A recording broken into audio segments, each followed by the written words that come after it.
নিরাপত্তার শঙ্কা নেই, শান্তিপূর্ণ দুর্গাপূজা আয়োজনের সার্বিক প্রস্তুতি রয়েছে সরকারের, জানিয়েছেন স্বরাষ্ট্র উপদেষ্টা।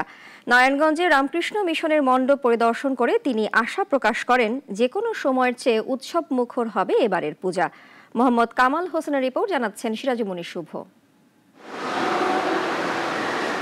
শারদীয় দুর্গাপূজায় কোনো ধরনের নিরাপত্তা ঝুঁকি নেই বলে আশ্বস্ত করেছেন স্বরাষ্ট্র উপদেষ্টা অবসরপ্রাপ্ত লেফটেন্যান্ট জেনারেল মোহাম্মদ জাহাঙ্গীর আলম চৌধুরী। বলেছেন, এবারের পূজা আরও উৎসবমুখর পরিবেশে ও সম্প্রীতির আবহে অনুষ্ঠিত হবে।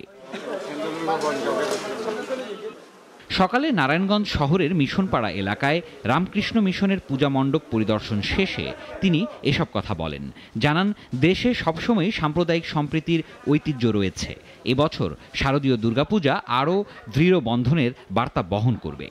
প্রায় ৮০,০০০ এই মহিলা এবং শিশু বিষয় মন্ত্রণালয় থেকে ভলান্টিয়ার রাখতেছি।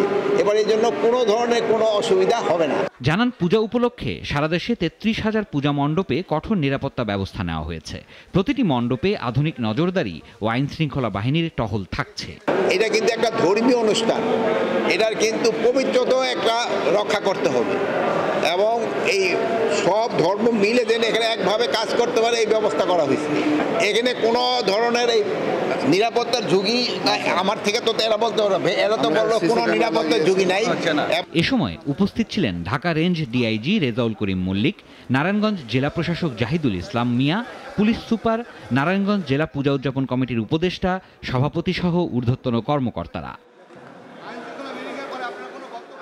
সিরাজুম মুনির শুভ, নাগরিক।